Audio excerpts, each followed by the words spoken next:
Hi world, it's the 3rd of March 2018. It's about 3 p.m. in the afternoon. Still cold here in the UK, but finally risen above zero for the first time in about a week. Really interesting email from a listener about a week or two ago asking me, how's it going to be in the long-term future when children are born off planet? How are we going to see when a child is born on somewhere else, for example, in a different star system, and all the Earth planets are going to be in the same degree? How's that going to work? And it's got me thinking. I've been thinking about it for a couple of weeks. So here's my take on off-planet births in the future. Firstly, will this ever happen? The human project, the human experiment, it seems to be rushing headlong towards some type of conclusion, hopefully leading to some type of transcendence. And I do mean that word literally, transcendence, which would be nice. And it may be that actually we never quite get to that point where humans are born off planet. But if they are, what then?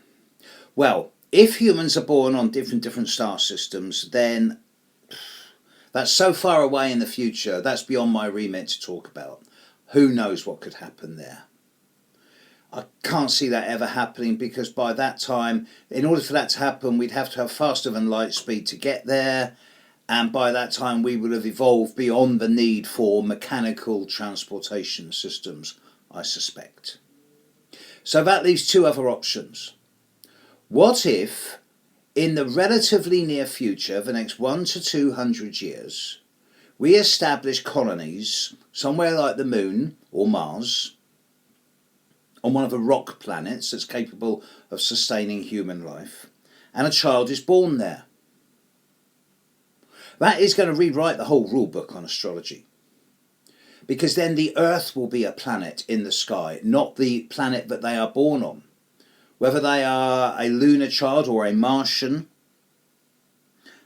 the energy of that planet will have a major influence on that child's birth and development. Obviously, the fact that if they're conceived off planet and the gestation is off planet, that's the difference in gravity is going to have a major impact on the child's development. And maybe they won't be able to come back to Earth. Who knows? But it's going to completely rewrite the rule book. The Earth will be an influence in the child's horoscope, much as the Mars or the Moon is now. I see no reason why it shouldn't happen if we get that far. But I'm kind of glad that it's probably not going to happen in my lifetime. However, the third alternative is more feasible, and that is that we get to the point where a child is born off planet, but not so much on another planet, but in a space station, in an orbital platform. Now, what would happen then? We're already talking about space hotels. So what happens if a child is conceived, gestated, and then born off planet in a hotel, floating around the Earth in space? Then they're not going to have a planet which they can call home.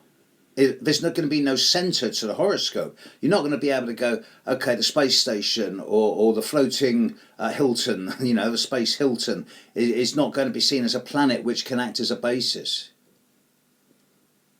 So it's going to have to be a whole new gestalt when it comes to rewriting the rules of astrology for this. It might happen in my lifetime. It's certainly going to happen in the lifetimes of some of my students. And boy, am I, I'm glad that none of them have asked me that yet, and I hope they don't, but we shall see. I suspect that what will happen is that the child will have a different makeup in certain ways. Not quite genetic, the DNA will still remain the same.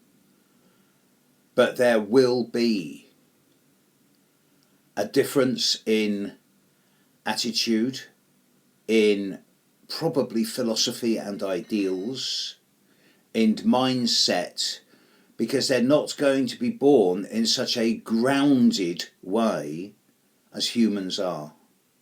It's going to be an interesting time, and I look forward to finding out what's really going to happen. Catch you later, world. Bye.